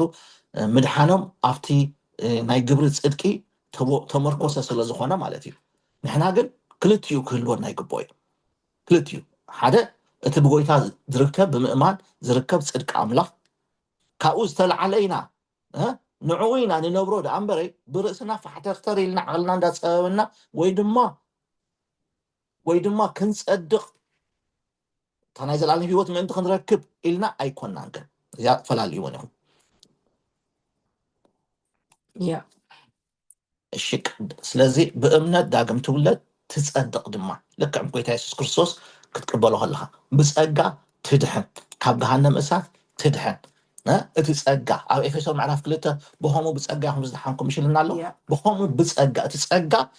ፀጋ ማለት ህያብ እግዚኣብሔር እዩ ብነፃ ድወሃብ ህያብ እግዚኣብሔር ክርስቶስ ፀጋ እዩ ሕጊ ብሙሴ መፅኡ ፀጋን ሓቅን ድማ ብክርስቶስ ኢየሱስ መፅኡ ንዓና እቲ ፀጋ ኣድሕን ኣቢልና ነቲ መይቱ ዝነበረ መንፈስና ዳግም ክውለድ ገይርዎ እቲ ፀጋ ኣኽኢልና ክብርና ኣምላኽ ሕድገት ሓጢኣት ትረክብ ልክዕ ጎይታ የሱስ ክርስቶስ ክትበሎ ከለካ ሕጂ እዚኣ ተስተውዕሉ ኣለኹም ክልተ ዓይነት ሓጢኣት ኣሎ ክልተ እቲ ሓደ ዓይነት ሓጢኣት ሰንስከ ትገልፂ ያዶ እዚኣ ክልተ ዓይነት ሓጢኣት ሓደ ተቀንዲ ሓጢኣት ብወዱ ብክርስቶስ የሱስ ዘይምእማን ይብለና ዮሃንስ ወንጌል እቲ ብጎይታ የሱስ ክርስቶስ እሱ ኣምላኽ ከድሕነና ኢሉ ከም ዝመፀ ወዲ ኣምላኽ ከም ዝኾነ ዘይምእማን እዚ እቲ እንኩ እቲ ቀዳማይ ሓጢኣት እዩ እቲ ደረስት ካብ ወፃእ ዝብሎ ንሕና ሓጢኣት ንብሎ እዚ ምስራቅ ምሕሳው ገለገለ ንብሎ እቲ ግብሪ ስጋ ወይ ከዓ እቲ ዘይተለወጠ መንነትና ዝገብሮ ኣካይዳ እሱ ሓጢኣታት እዩ ሲንስ ዝብሎ ኣብቲ እንግሊሽ but the primary sin is ብክርስቶስ ኢየሱስ ዘይምእማን ኢየሱስ ክርስቶስ ጎይታ እዩ የስ ተቐዳመይቲ ሓጢኣት ብጎይታ ዘይምእማን እዩ ማለት ኣብ ወንጌል ዮሃንስ ምዕራፍ I think 16 ድያት መስለኒ እንታይ ትብል እቲ መንፈስ ዝመፀ ንዓለም ብዛዕባ ሓጢኣት ብዛዕባ ፅድቂ ብዛዕባ ፍርዲ ክረትዓዩ ይብለና ሕጂ መንፈስ ቅዱስ መጀመርያ ክመፅእ ከሎ ኣብ ሓደ ዓለማዊ ዝኾነ ሰብ ይረትዕ ኣይኣቱን ኣይሓድርኒ ምክንያቱ ሓጢኣትን መንፈስ ቅዱስን ርክብ የብሎምን ግን ብደገ ኮይኑ ብላዕሊ ኮይኑ ነቲ ሰብ በደለኛ ምዃኑ ሓጢኣተኛ ምዃኑ ምድሓን ከም ዘልዮ ፍርዲ ከም ዘለዎ ብዛዕባ ሓጢኣቱ ግን ይረትዖ ብዛዕባ ሓጢኣት ኢሉ እንታይ መሲልኩም ብዛዕባ ሓጢኣት ብኢየሱስ ክርስቶስ ብዘይ ምእማን ስለዚ ብዘይ ምእማን ወይ ድማ ዘይ ምእማን እቲ ዓብ ሓጢኣት እዩ ኢየሱስ ክርስቶስ ኣብ መስቀል ቀራንዮ ሂወቱ ከም ዝሓልፈልካ ኣዳማዊ ዝኾነ ሓጢኣት እቲ ኣብ ሞት ደብፅሓና ንኣዳም ካብ ኤደን ገነት ክስጎግን ናይ ዘለኣለም ሞት ክመውት ዝገበሮ ሓጢኣት ንዓና ድማ ናይ ዘለኣለም ሞት ክንመውት ዝገበረና ሓጢኣት ገሃነም እሳት ክንኣቱ ዝገበረና ሓጢኣት እሱ እንታይ ዓይነት ሓጢኣት ይበሃል ብኢየሱስ ክርስቶስ ዘይምእማን ሓጢኣት ይበሃል ልክዕ ብኢየሱስ ክርስቶስ ክትኣምን ከለካ እቲ ሓጢኣት እቲ ይሕደገልካ ሕድገት ሓጢኣት ትረክብ ዳግም ትውለድ እቲ ቀንዲ ንሱ እዩ ክብርና ኣምላኽ ኣንብብያ እስኪ ብዛዕባ ሓጢኣት ብኣይ ስለ ዘይኣመኑ ዮሃንስ ወንጌል ምዕራፍ 10 ዮሃንስ ወንጌል ምዕራፍ 16 ካብ 5 ጀሚረ ከንብበያ ዘ ፓራግራፍ ሕጂ ግና ናብቲ ዝለኣካኒ እኸይድ ኣለኹ ካባኻትኩም ከዓ ሓደ እኳ ናበይ ኢኻ እትኸይድ ኢሉ ኣይሓተተንን እዚ ስለ ዝነገርኩኹም ግና ልብኹም ጓሂ መልአ ግናኸ እንተ ከድኩ ከም ዝሕሸኩም ሓቂ ነግረኩም ኣለኹ ኣነ እንተ ከድኩሲ እቲ መፀናንዒ ናባኻትኩም ኣይመፅን እዩ እሞ እንተ ከድኩ ግና ንዕኡ ክሰደልኩም እየ ንሱ ምስ መፀ ከዓ ንዓለም ብዛዕባ ሓጢኣትን ብዛዕባ ፅድቅን ብዛዕባ ፍርድን ክረትዓ እዩ ብዛዕባ ሓጢኣት በአይ ስለዘይ አመኑ ብዛዕባ ሓጢኣት እቲ መንፈስ ቅዱስ ዝረትዖ ርትዒ ብዛዕባ ሓጢኣት እዚ ስለ ዝገበርኪ እዚ ስለ ዘይገበረካ እዚ ስለዝኾነ ኢሉ በፍጹም መንፈስ ቅዱስ ኣይረትዕን ንሓደ ዓለማዊ ንሓደ ዳግም ዘይተወልደ ሰብ መንፈስ ቅዱስ እዚ ዶ ጌርካ እዚ ዶ ይገበርካ ኣይብሎን። በኣይ ስለዘይኣመነ ብኢየሱስ ክርስቶስ ኣይኣመንካን ብኢየሱስ ክትኣምን ኣለካ ኢየሱስ ክርስቶስ ኣብ መስቀል ቀራንዮ ዕዳ ሓጢኣትካ ከፊልልካ እዩ ዳግም ኣይተወለድካን ብኢየሱስ ምእማን ከድልየካ እዩ ኢየሱስ ምንታ ሓጢኣትካ መይት እዩ እንዳበለ ብዛዕባ ኢየሱስ እዩ ዝረስዖ እምበረይ እንዳፀባፀበ ከም ሰይጣን ማለት እዩ ብቀዳማይ ከምዚ ጌርካ ብቅትማል ድማ ከምዚ ጌርካ እዚ ድማ ደጊምካ እዚ ድማ ወሲካ እንዳበለ ኩሉ ዓይነት ክንደይ ኢሉ ፀብፂቡ ከብለካ ንኩሉ ሓጢኣት ድድምስስ ግና እቲ ዳግም ክትውለ ዝገበረካ ብኢየሱስ ብምእማን እዩ ስለዚ እታ ቀንዲ ሓጢኣት ትበሃል ሓንቲያ እታ ቀንዲ ሓጢኣት ትበሃል ብኢየሱስ ዘይምእማን እያ ብኢየሱስ እንተዳ ኣሜንካ ድማ እዚ ሓጢኣት እዚኣ ትድምሰሰልካ ሕድገት ሓጢኣት ድማ ትረክብ እታ ካልአይቲ ሓጢኣት ድማ ኣበሳታት ወይ ድማ ኣብ ቀዳማይ ዮሃንስ 1:7 ዘላ ማለት እዩ ኣብ ዮሃንስ 1:7 ድማ እንታይ ይብለና ደም ኢየሱስ ክርስቶስ ወድውን ካብ ኩሉ ክብል ከሎ ሕጂ ብዙሕ ማለት እዩ ኣብቲ ናይ እንግሊሽ ሲንስ ይድብሎ ኣበሳታት ወይ ድማ ሓጢኣታት ይድብሎ የንፅሓና ይብለና እዚ ድማ ዳግም ምስ ተወለድና ኣብ ሂወትና ንገብሮ ብፍላጥ ብድፍረት ብዘይፍላጥ ብስሕተት ንገብሮ ዓይነት ሓጢኣታት ተፈላለየ ንዑ ደም ኢየሱስ እንዳፀዋዕና ድማ ንነፅሓሉ እዩ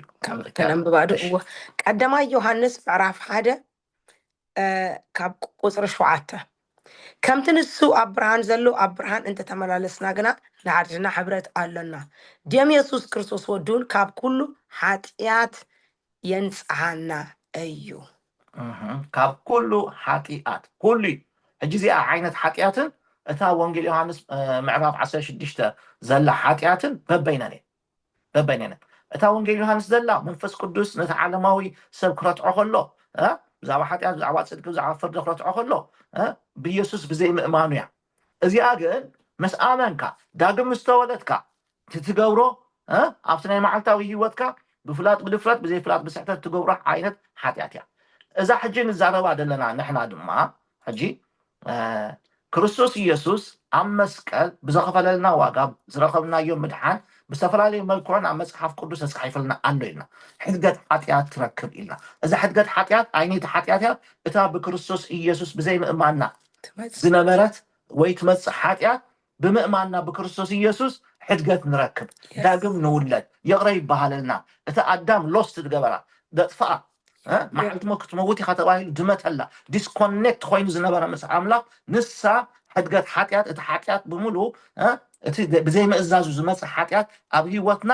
ሞት ድማ ብሰንኪ ኣዳም ናብ ኩሉ ሰብ ኣተውለና ሮሜ ምዕራፍ 5 ካብ ፍቅዲ 12 ማለት እዩ በቲ ካልኣይ ኣዳም ግና ሂወት መፅእ ክብርና ኣምላኽ ይኹን ስለዝኾነ እዛ ሕድገት ሓጢኣት ድማ ንረክብ ኢየሱስ ክርስቶስ ጎይታ እዩ እቲ ካልእ ንኢየሱስ ክርስቶስ ከም መድሓኒና ክንቅበሎ ከለና ኣብ ሂወትና ዝፍፀም ስምካ ኣብ መዝገብ ሂወት ይፅሓፍ ስምካ ኣብ መዝገብ ሂወት ይፅሓፍ ስሙ ኣብ መዝገብ ሂወት የተፃሓፈ ዘበለ ኩሉ ናብ ቀላይ ሓዊ ተደርብየ ብለና ራ ዮሃንስ ምሽሎ ቀላይ ሓዊ ተደርብየ በቃ ቀላይ ሓዊ ካብ ምድርዋይ ትድሐን ቀላይ ሓዊ እኮ ይብለና ኣሎ ኣብ ቀላይ ክትሕምብስ ከለካ ኣብ ማእከል ቀላይ እናሓንበስካ ከለካ ብድንገት ሓዊ ተዝቅየርሲ እንታይ ኢካ ትኸውን ምምካኽ ደየለ ምማት ደየለ ምጥፋእ ደየለ ስልካ ቃልቃል እናበልካ ምንባር ተዝኸውን ከመይ ኮን ንኸውን ካብኡ ኣድሒነና ኣድሒኑ ድማ ስምና ኣብ መዝገብ ሂወት ፅሒፍዎ ጎይታ ክመፅእ ከሎ ስምካ ኣብ መዝገብ ሂወት ተፃሒፉ ዶ ኣይተፃሓፈን ስምካ ይረአይ ክብርና ኣምላኽ ይኹን ስምና ኣብ መዝገብ ሂወት ተፃሒፉ ኣሎ እዚ መዝገብ ሂወት እዚ ሰራቂ ይረኽቦ ሓሰኻ ይረኽቦ ብልዒ በልዖ ድኾነ ይኹን ነገር ማንም ዝኾነ ይኹን መደምሰስ መፅኡ ክድምስሶ ክፍሕቆ በፍፁም ኣይክእልን እዩ ኢየሱስ ክርስቶስ ጎይታ እዩ ስምና መዝገብ ሂወት ኣምላኽ ስለ ዝፀሓፎ በዚ ባህ ይበልና ስምኩም ኣብ መዝገብ ሂወት ስለተፃሓፈ በዚ ዳ ተሓጎሱ ኢሉ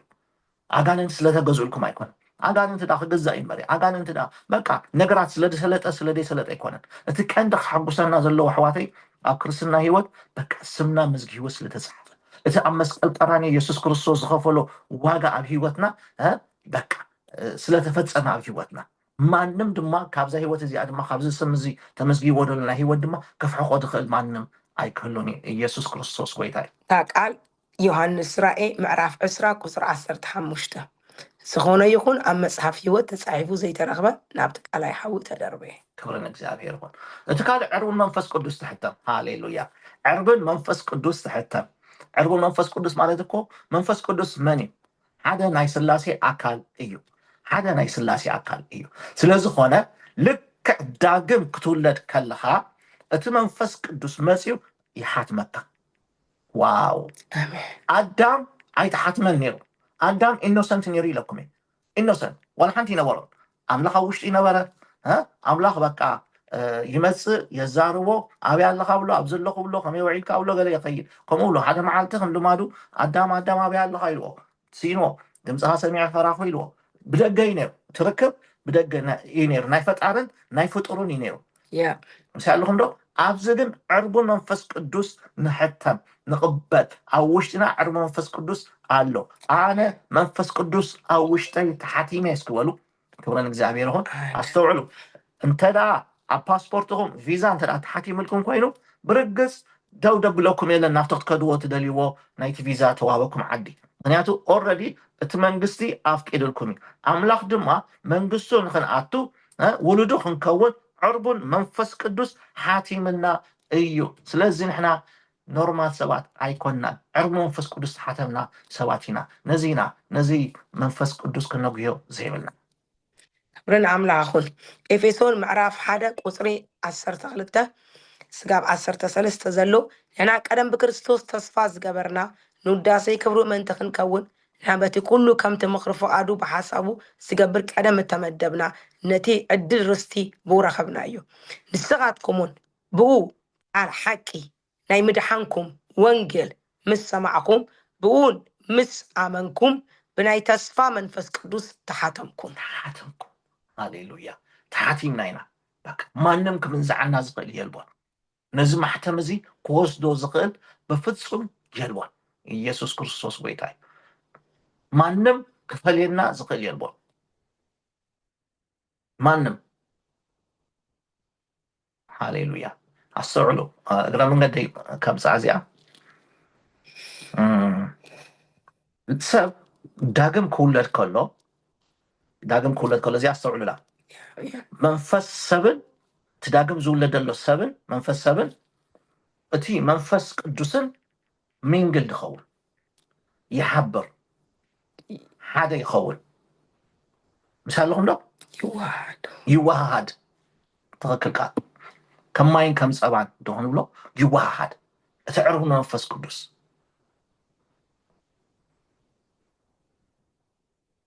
መንፈስ አምላኽ ኣብ ውሽጥና ይሓድር ክብረን እግዚአብሔር ይሁን ግን ሓደ ይኸውን ኣይኮነን ዝብል ዘሎሽ ቀፅል ኣብርህ ያድሕነይ ወሓደ ይኸውን ኣይኮነን ግን እቲ ናይ እግዚአብሔር መንፈስ እቲ መንፈስ ካዳግም ምስ ተወለደ ናይ እግዚአብሔር መንፈስ ድማ ኣባኻ ኣባይድ ይገብር ሚንስ በቃ ኣብኡ ይነብር ኣብ ውሽጥና ይሓድር ስብል ቃል ሕዝዋኹን ምስቲ መንፈስና ውሽጥና ይሓድር ክብርና ኣምላኽ ይኹን ተኻልእ ንኣምላኽ ወራሲኡ ንክርስቶስ መዋርስቱ ትኸውን ንኣምላኽ ካብ ዝገርመኩም ልክዕ ዳግም ክንውለድ ከለና ኣዳምን እግዚኣብሔርን ናይ ፈጣርን ናይ ፍጡርን ርክብ እዩ ነይርዎ ሓደ ካብቶም መበል 6 መዓልቲ ዝተፈጥረ ፍጡር እዩ ኣምላኽ ንኣዳም ንኣምላኽ ማለት እዩ ሓደ ካብቶም መበል 6 መዓልቲ ተፈጥረ እዩ ምስቲ መዓልቱን ገለመሊኡ ማለት እዩ ንሕና ግና ንኣምላኽ ወረስቱ ንኸውን ምክንያቱ ኩሉ ሳዕ ድወርስ ውሉድ እዩ ውሉድ ምስ ኮንካ ነቦኻ ትወርሶ ኢኻ ንክርስቶስ ከ መዋርስቱ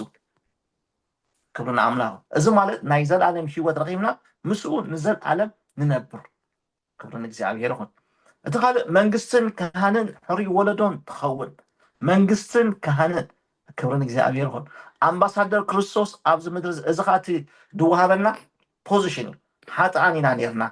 ምዉታት ብግብርኹምን ብኣበሳኹምን ቀደም ምዉታት ዝነበርኩም ይብለና ውሉድ ኣትማን ይብለና ደቂ ዘይምእዛዝ ይብለና ብዙሕ መፀውዒ ነይርና ጥፉኣት ይብለና ብዙሕ ነይርና دحراي جن لك داقم كدولت كلنا سالاتنا مسقل كريستوس وعلت منجستن كهنن حري ولدون نخون امباسادر كريستوس ابز مدرز نخون اذا مالت امباسادركو نيتا منجست املا وكلتي ابز نخون كبرنا እግዚአብሔር ሆን ስለዚህ after خبابيهم after تخدوا مس ቤተሰብኩም مس መሳራሕትኩም ዲኹም after ፈላላይ ዘአመንት እንተራሃለው ንስኹም ንርስኹም ከም አምባሳደር ጌርኩም አቋጽርዋም ዘክሩ كم كان جيركم أقاصرواهم كم منجست جيركم أقاصرواهم تا منجست عملك أوشتهم الله عرفوا نفس قدس ساعاتكم الله حيثكم ما كنتم كأساقصوا زلهم حري ولدي من النتي بكريستوس كفلت كخل علني أنا أمباسادري وكيل نايز مدرزي إذا أفلت أوزيم ترى جيبلنا خوينا جنا هذا ود نقص مخانو ترى زي فليتو كم ترى سك نبرت هولو علوه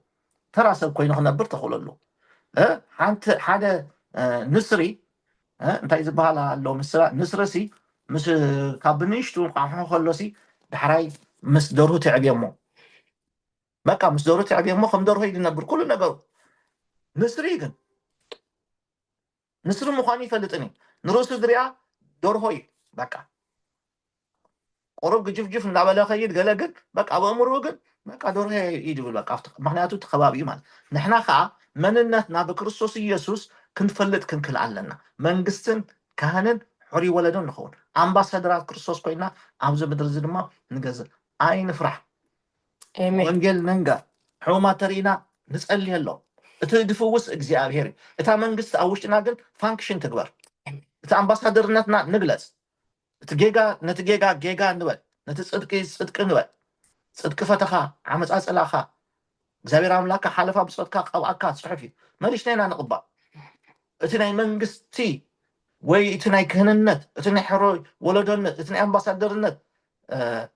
መንነትና ፖዚሽንና ዳግም ብምውላድ ረኸብናዮ ብክርስቶስ ኢየሱስ ኣብ መስቀል ቀራንዮ ብምሟቱ ንዕኡ ኤክሰርሳይዝ ንግበሮ ንንበረሉ ክብሪ ንእግዚአብሔር ይኹን እቲ ካልእ ሕድገት ሓጢኣት ንረክብ እዚ ገሊፅናዮ ኢና ብርሃን ዓለም ንኸውን ሃሌሉያ ብርሃን ዓለም ንኸውን أستوعبكم تراخونكم بدنا وتدرنا خلنا توم علماء مصتيلنا تمنفس متي تنبلو قالوا انتايب تغشتنا زلو تبرهان نعم انتايب جيجا يقولوا خمزلو يريقو بقى يقولنا وي يوقسو ስለዚህ ንሕና እቲ ብርሃንና ክወፅእ ክጅምር ከሎ ኣብቶም ኣህዛብ ኣብቶም ዓለማት ብርሃን ኢና ንኸውን ፅቡቅ ጨና ይድህልወና ክብሪ እግዚኣብሔር ይኹን መሰል ውልድነት تقبل مسل منفس ولدنتن تقبل مسلن منفس ولدنتن تقبل كبرنا እግዚአብሔር ይሁን ስለዚህ ናይ ወልድነት መሰሉን ህልወና ኣብ ወንጌል ዮሐንስ ከምኡ ይኮነ ብለና ምዕራፍ 1 ፍቅዲ 12 ናቶም ተቀበልዎ ብስሙን ዝኣመኑ ውልድ ኣምላክ ኮኑሲ መሰል ሃቦ ዜግነት ሃቦ በቃ መሰል ሃቦ ብለና كون ኣምላኽ ይሁን ቤተ መቅደስ ኣምላኽ ትኸውን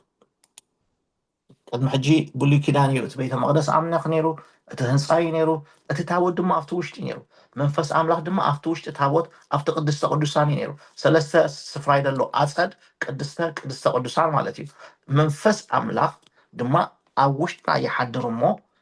افتي منفسنا يحضرمو نحنا كاوسر على بيت المقدس املاح نخون اب قداماي قرنطس معراف 3 فقد 16 هم يكون زبل منفس املاح اباخاتكم حاضرون مهلاو دو ايتفلطنيهم يبلنا مشنا بيت المقدس عملاق مخانكم منفس عملاق أبعادكم حديرهم اللون دا يتفضلونهم هذا كان إذا بيت المقدس عملاق ده مثلا عملاق أماسوني يبلنا سلازي أنا بيت المقدس عملاقي سجاي بيت المقدس عملاقي سلازي بدل سجاي بيت المقدس هذا سجاي عيني إذني قال كله نايجزابير نجاري كله زلوا تزي كونه تشامل كتمتسيا عفت بيت المقدس علاقة خبروا مصنعه يسوع كريستوس مسيح تاجروا شامط يريتوا سلازي تشامط إجزابير كلمة أتكلم عاوز بيت المقدس عملاق قوس إزجبو جان كده هون النجارات إجزابير زي خبر نجارات قلتيفنا خنوصو وجد كنوا لهم كل علنا كون إجزابير هون كم نايزل عالم موت نام نايزل عالم هيوت تساجر هاليلويا تبكريستوس يسوع رقمنا يو نايزل عالم هيوت ويدما أمسك القرآن إذا خفل لنا واقع عفت نايزل عالم موت نزل عالم مس سيطانن ملائكتون نزل عالم تفينا خنبر كابز جبرنا نامنا يزل عالم هيوت نساجر آمين እግዚአብሔር ይሁን آمين آمين آمين هاليلويا ኢየሱስ ክርስቶስ ጌታዬ ስለዚህ የሕዋተይ ከምዚ ክንሪኦ ዝፀናሕና እቲ ሱዞ ዝብል ቃል ረዚን ሃብታም ቃል ኮይኑ ምድሓን ምንጋፍ ምጥዓይ ዘለዎ ትርጉም ኣለዎ ስለዚ ልዕሊ 9 ግዜ ድማ ወፊሩኖ ድማ ኢልና ነርና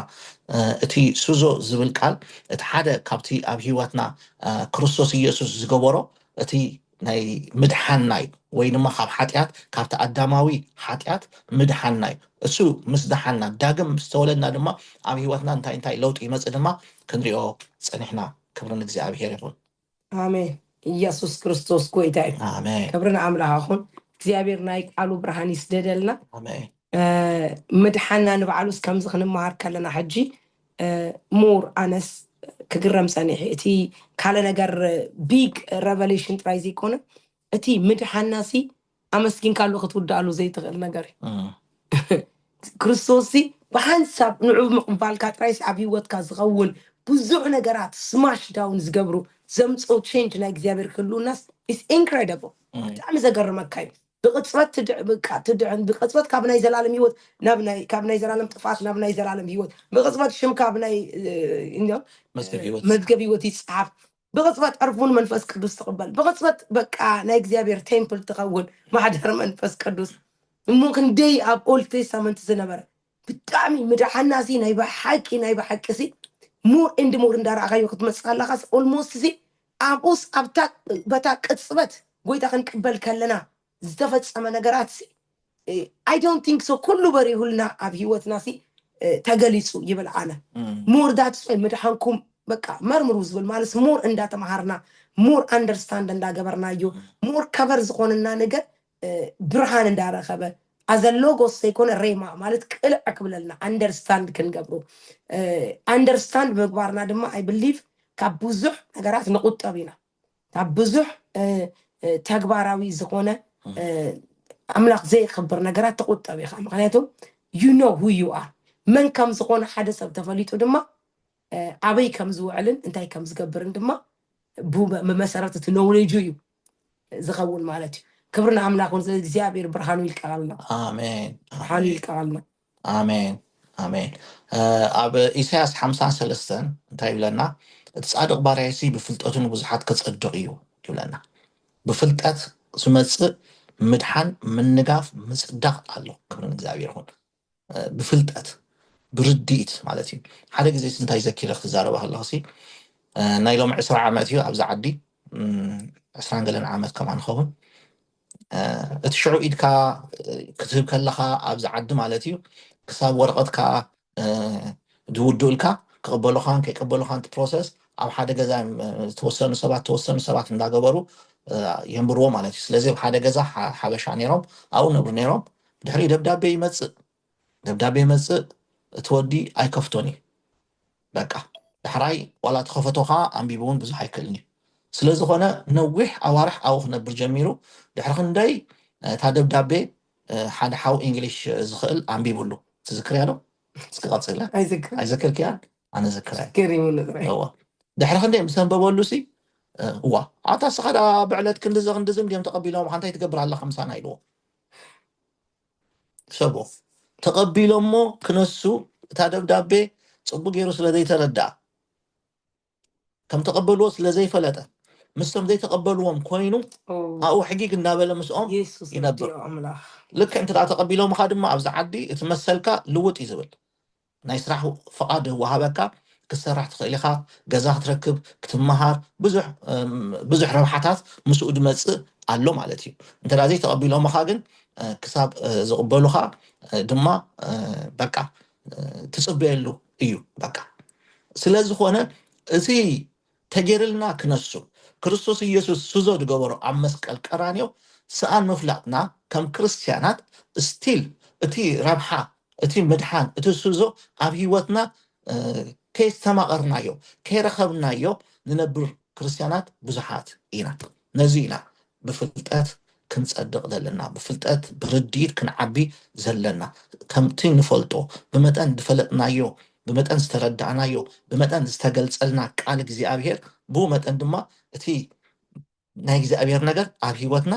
ይልቀቕ ብመጠን በቃ እታ መጠን ትብል ሕዝዋኹም ክብሪ ንእግዚኣብሔር ይኹን ኢየሱስ ክርስቶስ ጎይታ እዩ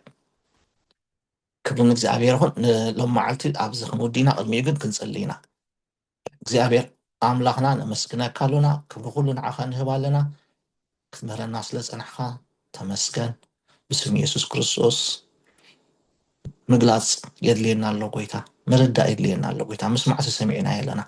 ብእምነት ኣብ ውሽጥና ክሓብር የድልየና ኣሎ ጎይታ ደግፈና ፀጋ ካብዝሓልና باسم يسوع كريستوس منفس قدوس دق بእግዚአብሔር ዝተማሃሩ ኾን እዮም ፅሑፍዮም በእኻ ኾነልና ካብኻ ኾነልና ንኹርኻ ድማ ደው ከብለና ንልመነካላ ኣነ እንተ ክትኩሕሸኩም እቲ መንፈስ መፀ ነቲ ዝመሃርኩም ኩሉ ከዘክረኩም ኢና ኩሉ ሓቂ መንገዲ ድማ ክመርሓኩም ይድበልካ ጎይታ መንፈስ ቅዱስ መን መዓልቱ መንነትና ብክርስቶስ ኢየሱስ ኣብ መስቀል ቀራንዮ ተፈፀመልና እንታይ እዩ أذكرنا قويتا باسم يسوع كم تمهرنا يا خوينا دم خلنا برد دقفنا باسم يسوع آمين